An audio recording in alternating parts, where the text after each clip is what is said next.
Ambassador Kelin, welcome to the program. Thank you for inviting. I need to ask you, because it is the news of the day, the news of the world, and that is the latest indictment of President Trump, specifically on allegations of conspiring to overturn a legitimate American election. Now, because of Russia's interest in U.S. elections, I would like to know what your reaction is. What is your reaction to President Trump? That will be very simple. I think it is that we are going to work with the president that will be elected in the United States. And for us, it is, we do not comment either on this side or that side. Is it strange for you as a Russian diplomat to see somebody indicted, actually running for president and likely to get the nomination of his party? No, of course, we do follow what is going on over there. It is, for us, it is an interest how may be done, but I hope that it will not turn into such a turmoil that was at last elections and before that elections and all of that. So it should be really elections, and someone should be elected and guide the country in the right way. It is thought by the sort of cognoscenti that the Kremlin, notably President Putin, who had a decent relationship with President Trump, would like to see another Trump administration. Clearly, he's got his differences with President Biden. I mean, you're both obviously on the different side of the Ukraine issue. Do you think that President Putin would have invaded Ukraine, or however you like to call it, if Trump had been president? I will say that my president has not once said that he will never pronounce on the outcome of elections in the United States. Otherwise, it will be told that he is trying to influence it. Which basically the last indictment or some of the investigations into President Trump suggested that in 2016 the Russians did influence the election. Can I ask you... We did not. I know that's what you say. Yes. Can I ask you about President Putin himself, who it's been announced is going to be traveling to Turkey in these few days? Mm-hmm. Is that... Tell me why, because we understand it's about talking about the grain deal that the Kremlin, Russia, has pulled out of. What is President Putin hoping to achieve in Turkey? I think it was not an initiative, either Turkey or us. It was a joint agreement. I was in Moscow, 2 weeks ago, and I heard that there was a conversation planned and a visit planned. What they're going to discuss, I think it will be lots of things. A grain deal, Ukraine, of course, and then we have lots of bilateral issues with Turkey and with Turkish president. But specifically on the grain deal, because it was the Turkish president who actually helped organize the first time, and it was one of the only actually multilateral agreements, including bilateral agreements with Ukraine on prisoner exchanges, that was working. The grain deal was working for a while. Why did Moscow pull out this time after several times deciding to re-up the deal over the last year? I hope this is not a news for you. The grain deal has two sides. One is Ukrainian grain, the other is Russian grain to be supplied to Africa and to the other countries.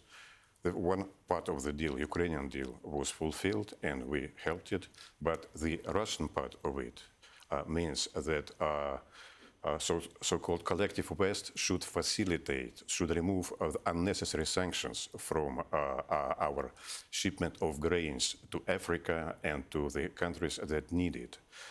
These conditions were very simple. It is just lowering sanctions. I mean, the entry into the ports, normal insurance, not 5 times higher insurance for the ships, normalizing the whole situation. One of them is also supply of ammonium fertilizers of it, which has been exploded by Ukrainian side. So nothing has been done on this side. And we have seen the result on the other side of Ukrainian deal. It is only 3% reached Africa of it. All the rest has gone to the rich Europe. So I don't know where Ukrainian grain has gone, but the idea is to try to feed, the world, which is suffering severe food insecurity, partly because of this war. As you know, none of the international sanctions target the grain or the shipment process, either from Russia or Ukraine. No. Russian ships were totally forbidden to go into the ports, in a large number of ports. As I have said, the prices for insurance has gone sky high, and none of the major companies would like to insure these shipments and to supply and to receive the ships and all the rest of it. Besides, a lot of grain has stayed in Baltic ports, for instance, which we cannot get out of it. It's only one ship has been that has gone to Mauritania, as I guess. Just talking about Ukraine, the offensive, counteroffensive appears to be gaining momentum. I know the Kremlin has spoken on it. I know Putin has spoken on it, saying that it's, you know, a highly telegraphed operation that has achieved nothing. But we can see, and you're seeing now, many more reports of softening up lines, trying to break through, but most especially in the last few days, a stepped up Ukrainian drone strikes into Russia, including into Moscow on certain businesses and the like. Is this war going according to plan for the Kremlin? First, you have mentioned the issue of a counteroffensive that has started from Ukrainian side. I'm reading final reports by British Ministry of Defense, which is still continue to say that they're moving. This is not correct. A couple of villages that has been taken by Ukrainian forces just 2 weeks ago, beginning of this month, has been retaken by the Russian forces. Losses that has been suffering Ukraine are terrible. It is 21,000 this month and 26,000 in June. Now, Ukrainians are trying to attack our forward lines with only human power. They are saving tanks, including British tanks. I have never seen Challenger 2, by the way, on the field. So this is awful what is happening over there. And so they achieved nothing in this counteroffensive. And in contrary, Russian forces are now advancing in the north of Lugansk region. So that is a fact of life. So sooner or later, the government here also in the United Kingdom should recognize the truth. So this counteroffensive is not a success. Coming back to your issue of sending drones to the Russian civil buildings in Moscow, this is a terrorist attack because they deliberately targeted civilian buildings. Not much of a damage, I would say, not much of a fear, but it goes under any definition of terrorism. You say that, but I mean, you know, then you must accept the fact that the Ukrainians and the rest of the world also call Moscow's drone and missile attacks on civilian locations inside Kiev and just about a church in Odessa, an Orthodox church in Odessa, Mr. Ambassador, terrorist attacks then from Russia. This is easy. We do not target deliberately, as I have said, civilian infrastructure. Damage. Do you still believe that? Do you still believe that? Let me finish it, okay? Damage that is caused in Odessa and in Kryvyi Rog recently has been done mainly by the air defense missile that has been You're basically striked. saying the Ukrainians are shooting themselves. No. It is just an effect of life. They are putting their installations inside towns and cities, which is contrary to humanitarian law. And when they are shooting, there are debris or even the full. Last time that was a full missile that has targeted Kryvyi Rog. So sometimes there is a collateral damage. But as we have established in Odessa, all points that were beyond Odessa.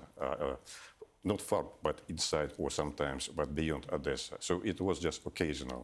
So is it then still the Russian position, despite all of us, myself, my colleagues, the UN, you know, well, I don't know about the UN, but many other independents, the UN is right, nothing others, here.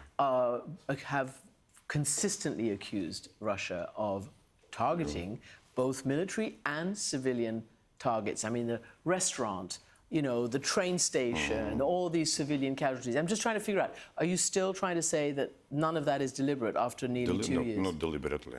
Things happen. This is, of course, a war, a special military operation. It is close to the war. Things happen. Weapons is flying back and forth. So that, of course, it may happen. But in general, there is no intention to do any harm to civilians. The UN says at least 9,000 civilians have died since your full-scale invasion started. 500 of them are children. Is this level of what you call enemy deaths, is it acceptable? These are civilians. We do not call enemy Ukrainian population at all, and we are against destruction of Why you Ukraine invaded as a state. country? We have a big problem with Ukrainian government, which is following. I'm talking about civilian deaths. Is that level of civilian deaths and dear, destruction acceptable to Russia? Is it, can I continue to say something? Yeah, but I know what you're going to say. You're going to say, you know, you're going to call them the criminal, neo-Nazi, fascist Ukrainian government. The government, and there are people, of course, that are supporting it. It was a big mistake to try to combat Russian people that are living in Ukraine and to combat Russian Federation. So now Ukraine is paying for this big political mistake. Okay, so you've given me a great opening. Yevgeny Prigozhin, a former ally, maybe still an ally of President Putin, we'll go there in a second. In part of his challenge to the president and to the Russian military establishment, basically said, you all must know that Zelensky was elected in order to try to improve relations with Russia, to try to change all the dynamic that was going on in eastern Ukraine, not to go to war with Russia or to challenge Russia in that regard. He said that Russia's, quote-unquote, no, I think he called it a war, he didn't call it a special military operation, has been completely counterproductive, because if Ukraine had, 3 tanks before the war, it's now got X number of tanks. If Ukraine had a military that had a few thousand prepared soldiers, now it has, the whole country is prepared. So in other words, it was a big mistake by Russia. Do you think you're willing to accept any of that? This is from an ally of the president's. It's hard to say. I wouldn't say that he does not belong to those who are planning something or doing something. He is a businessman, certainly. He is, in a way, he is adventurist, of course. Prigozhin. Prigozhin, definitely. He is, because he is far from that. He was involved into a certain business project. And I know, but his troops did. If there were any successes on the battlefield, his troops did. Listen, he can do whatever he thinks he does. When he tried to arrange this mutiny, I would say that he has got a qualification. So it was a high treason. The president has qualified it. When it has started, then it was all over. Yeah. Now he's traveling someplace. So we do recognize some hero deeds by Wagner Group when they have specifically stormed Bakhmut and all of that. But there are organizers and there are soldiers. Yeah. So we make a definition. I would like to understand why it is that people like Karamurza, the intellectual, others, Navalny, are in jail for verbally protesting and disagreeing with the Russian government. But Yevgeny Prigozhin, who tried to commit a coup against the Kremlin, maybe even against the president himself, an armed coup, is still wandering around free in Russia. He was photographed meeting with the African leaders during this week's summit in St. Petersburg. Why is he not in jail for treason? The investigation is going on. But in fact, what has happened when these troops has gone to Rostov, no one has been killed at all. No one has. There was no damage at all. And it was just, in my understanding, it was just as one of the marshals decided that he is too outstanding. But you know, Russian soldiers died in the. I never recall this information. No. All right. Well, it was reported that Russian soldiers died. That President Putin also said it was an act of treason. Exactly. Yes. But why is he still glad-handing with people like invited African presidents, where Putin is? In St. Petersburg, why is he not? I saw this photograph. It does not prove anything. So perhaps they have business relations or something like that. I can only, because I have no explanation to that. Yeah. Do you think it was a real coup against Putin, an attempt against Putin? No. What was it? There was no attempt to get Putin. There was an idea that Prigozhin's people and Wagner, especially organizers, they had something special. They were supposed to go under the control of the Ministry of Defense, getting same salaries, getting same ammunition supplies and all of that. They didn't want, because the profit that before that, when they were independent, was much higher than the arrangement that was proposed to them to do. So just so that you know, the reports are that at least 15 Russian servicemen died. Most of those were Air Force pilots. Yes, but anyway, that's... I remember that. There was a helicopter Yeah, down. so the guy's responsible for the death of Russian military. He was asked this question, why the helicopter was downed. And he said, we have got a crazy air defense commander who has done it without command. That was an answer by Prigozhin. Can I ask you this? Has this failed coup weakened or strengthened Putin? In no way. I think that it has strengthened him because recent polls, they are showing that I guess 77% have trust in Putin of our population, and 73% of the population support his policy. Mm-hmm.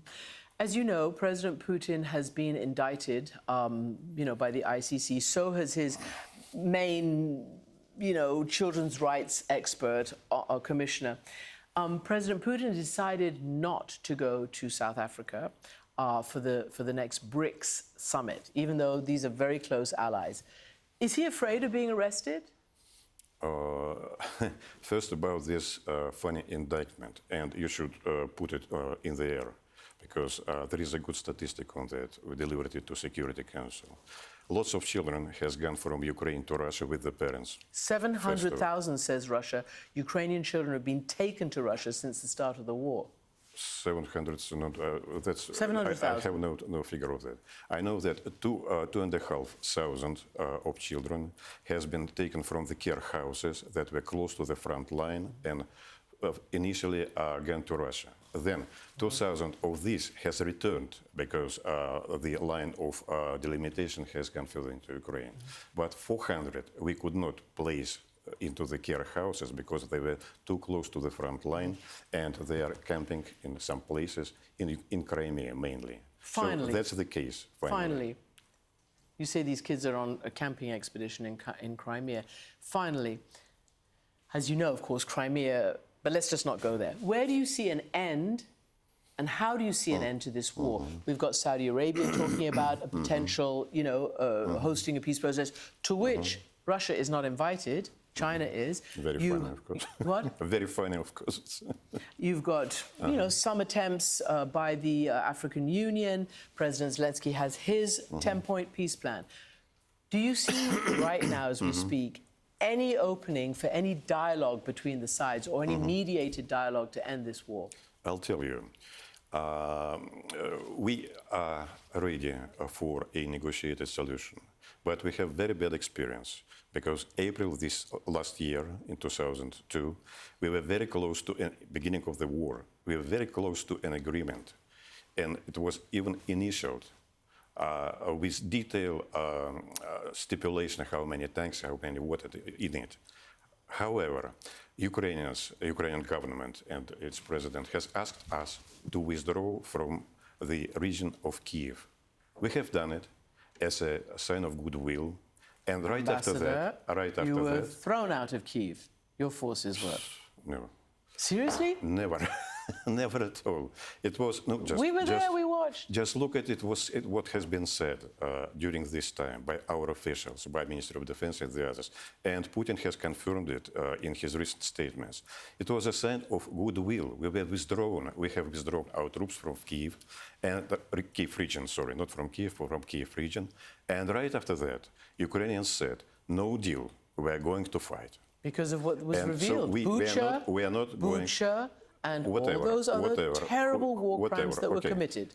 It's not whatever, it's why the president's been indicted as well. We are not going to repeat this experience. So no. So the answer is no. No. If preconditions will be there, if desire on the Ukrainian side will be for a real negotiations, because at the moment, the plan that has been suggested by Zelensky, what it is saying? It is saying that we have to withdraw from all territories, including Crimea. We have to pay enormous reparations, and we have to submit President Putin to kind of international tribunal. Do you think we can accept this? Never, of course. It should be a realistic deal. On that note, Ambassador Kelin, thank you very much for coming in. Okay, good.